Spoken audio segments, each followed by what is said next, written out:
చిన్నపిల్లలకు బాప్తిస్మము ఇవ్వవచ్చా? అది ప్రశ్న. ఈ ప్రశ్న వినగానే మీరు ముందుగా జాగ్రత్తగా ఆలోచించండి. ఈ ప్రశ్న నేను ఎందుకు ఇచ్చింటాను మీకు అని అడిగితే, ఈరోజు క్రైస్తవ సమాజంలో చిన్నపిల్లలకు బాప్తిస్మం ఇచ్చే ఒక సాంప్రదాయం ఉంది. అక్కడక్కడ చిన్నపిల్లలకు బాప్తిస్మం ఇచ్చే అలవాటు కూడా ఉంది. కానీ ఇప్పుడు ముందు నుంచి మనం అదే మాట్లాడుకుంటున్నాం. ఎవరో ఏదో చేశారు మనకంటే ముందు నుండి, అందరూ చేశారు కనుక కరెక్టే అని మనము గుడ్డిగా నమ్మడం ఎప్పుడు కూడా కరెక్ట్ కాదు. దేన్నైనా కూడా బైబిల్ దగ్గర తీసుకొని రావాలి. బైబిల్ ఎస్ అంటే ఎస్, బైబిల్ నో అంటే నో. బైబిల్కి మించింది అయితే ఏది లేదు. బైబిల్కి మించిన మాట ఎవరి మాట కాదు. వ్యక్తి కంటే బైబిల్ గొప్పది. కనుక ఈ విషయం మనము చాలా సున్నితంగా పరిశీలనాత్మకంగా మనం ఆలోచించాలి. చిన్నపిల్లలకు బాప్తిస్మం ఇవ్వచ్చా అని అడిగితే, అసలు బాప్తిస్మం ఎందుకు తీసుకోవాలనే ప్రశ్నకు ఆల్రెడీ జవాబు మనం పొందాం. ఎందుకు తీసుకోవాలి? మొదటి కారణం ఏంటి? పాప క్షమాపణ నిమిత్తం బాప్తిస్మం తీసుకోవాలి. ఇక తీసుకునేవాడు నేను పాపిని అని రియలైజ్ అయ్యి, పాపిని అని గ్రహించి పశ్చాత్తాపపడి వచ్చి అడగాలి. బాప్తిస్మం తీసుకోవడానికి ఇదంతా క్రైటీరియా ఉందా లేదా చెప్పండి. క్రైటీరియా అడిగితేనే ఇవ్వాలా, అడగకుండానే ఇవ్వాలా? అడగాలి. ఎందుకంటే పెంతెకోస్తు పండుగ దినాన్న సహోదరులారా మేము ఏం చేయాలని అడిగినప్పుడు అప్పుడు చెప్తాడు మీరు బాప్తిస్మం తీసుకోవాలి పాపక్షమాపణ నిమిత్తం అని. ఎవరికైతే మీరు బాప్తిస్మం ఇవ్వాలనుకుంటున్నారో ఆ వ్యక్తికి నేను పాపిని అని తెలియాలి. Point number 1. పాపిని అని తెలిసిన తర్వాత అది ప్రమాదం అని గ్రహించి ఆ వ్యక్తి అంతకు ఆ వ్యక్తి వచ్చి నేను పాపిని, నాకు బాప్తిస్మం ఇవ్వమని అడగాలి. ఇది క్రైటీరియా, ప్రొసీజర్. మీరు ఆలోచించండి. చిన్నపిల్లలు మేము పాపులము మాకు బాప్తిస్మం ఇవ్వండి అని అడగడాలు కానీ, సాధారణంగా చిన్నపిల్లల కంటే పసిబిడ్డలకండి, అంటే ఇంకా తల్లి ఒడిలో ఉండే పిల్లలకు బాప్టిజం ఇస్తుంటారు. అంటే ముంచరు, చిలకరింపిస్తుంటారు కొన్ని ప్రాంతాల్లో. అలాంటి పసిబిడ్డలు, క్రొత్తగా జన్మించిన పసిబిడ్డలు, క్రొత్తగా జన్మించిన శిశువులు ఎవరైతే ఉన్నారో ఇక్కడ 2 ప్రశ్నలు మనం వేయాలి. ఇక్కడ ఫస్ట్ ఆఫ్ ఆల్ వీళ్ళు పాపులా అనేది ప్రశ్న. ఈ పుట్టిన పసిబిడ్డలు పాపులా అనేది ప్రశ్న. 2 వీరికి పాపక్షమాపణ అవసరం అనేది 2వ ప్రశ్న. 3 మేము పాపక్షమాపణ నిమిత్తము మాకు బాప్తిజం కావాలని వీళ్ళు అడగగలరా అనేది 3వ ప్రశ్న. ఇవన్నీ తెలియాలంటే మనం ముందుగా బైబిల్లోనికి వెళ్ళిపోతే నేను ఒక మాట బైబిల్లోనికి వెళ్ళే ముందుగా మిమ్మల్ని అడుగుతున్నాను, మీరు ఆలోచించి చెప్పండి. పరలోకం అనేది పరిశుద్ధులక పాపులక? పరలోకంలో చోటు అనేది పవిత్రులక కల్మషం ఉన్నవారిక? ఎవరికి? పరిశుద్ధులకు పవిత్రులకే కదా. ఎందుకంటే పరలోకంలో పాపులకు చోటు లేదు. ఎక్కడుందన్నమాట? కీర్తనల గ్రంథం 5వ అధ్యాయము, కీర్తనల గ్రంథంలోని 5వ కీర్తన 4వ వచనము అండ్ 5వ వచనము చూద్దాం.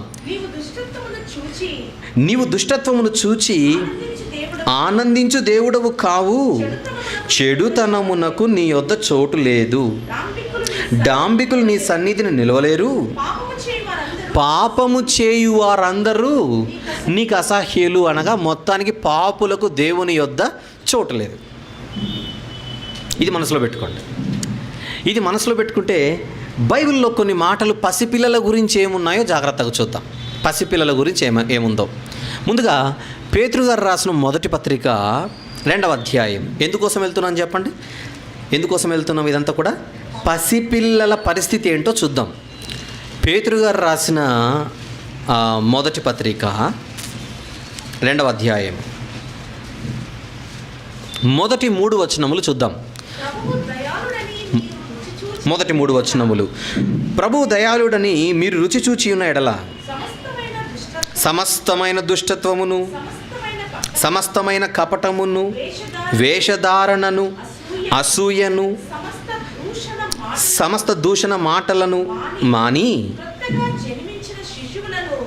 క్రొత్తగా జన్మించిన శిశువులను పోలిన వారే ఉండాలనేది మిగిలిన సారాంశం. ఈ పాయింట్లో మీకు ఒక విషయం జాగ్రత్తగా అర్థం కావాలి.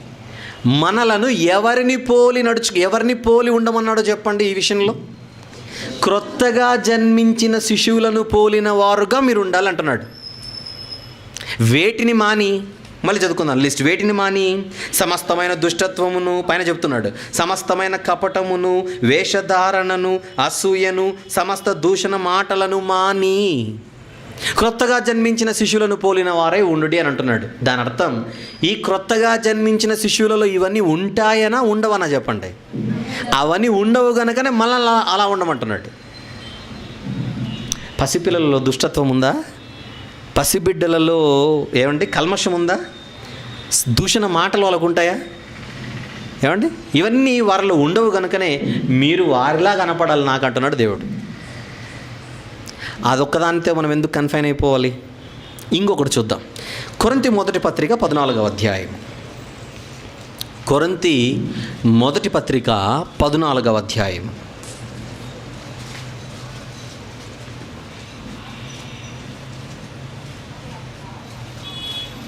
తీసారా? 20వ వచనం చూద్దాం ప్రియులారా. 20వ వచనం, సహోదరులారా మీరు బుద్ధి విషయమై పసిపిల్లలు కాక దుష్టత్వము విషయమై శిశువులుగా ఉండుడి అంటున్నాడు. చూడండి అక్కడ ఏ విషయంలో శిశువులుగా ఉండమంటున్నాడు మనల్ని?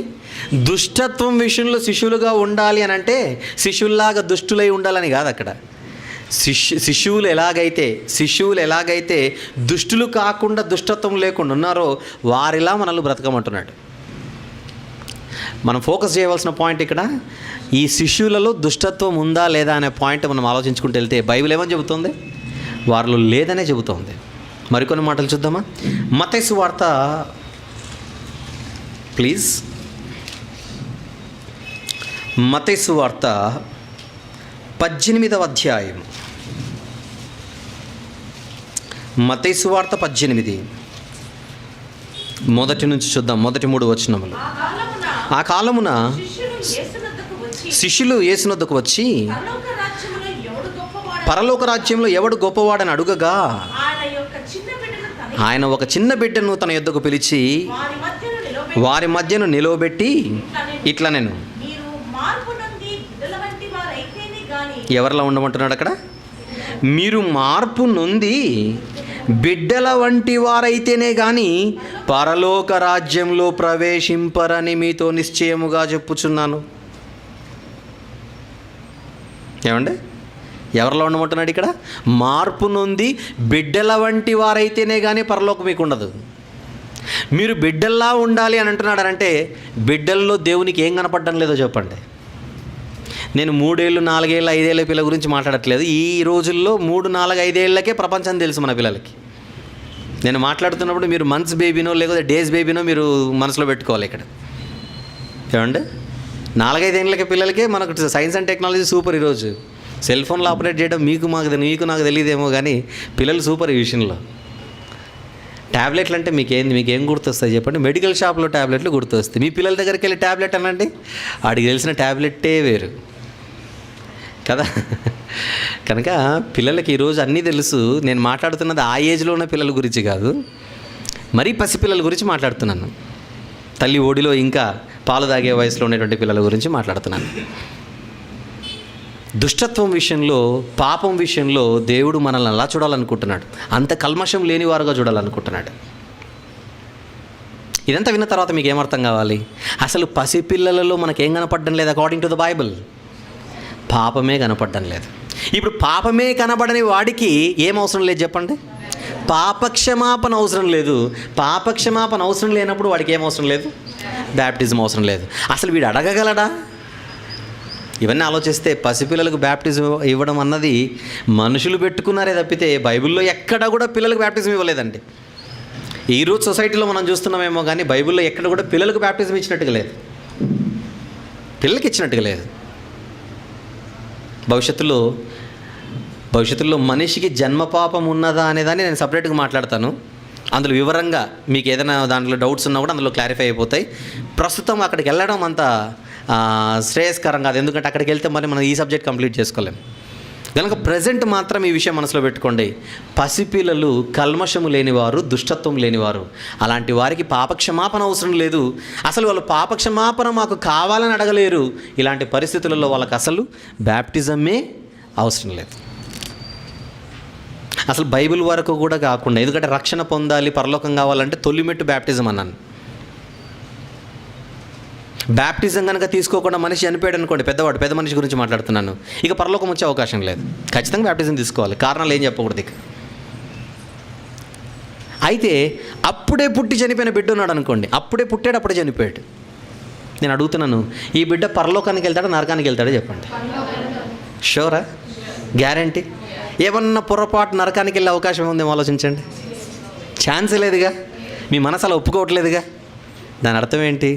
వాడికి ఏం తెలుసని నరకానికి వెళ్తాడు, వాడు ఏం చేశాడని నరకానికి వెళ్తాడు, వాడిలో ఏ పాపం ఉందని నరకానికి వెళ్తాడు చెప్పండి. మనల్ని అలాంటి స్థితిలో చూడాలనుకుంటున్నాడు పాపం విషయంలో. అలా మారిపోవాలి మనం. కనుక చిన్నపిల్లలకు బ్యాప్టిజం అన్నది అవసరం లేదు.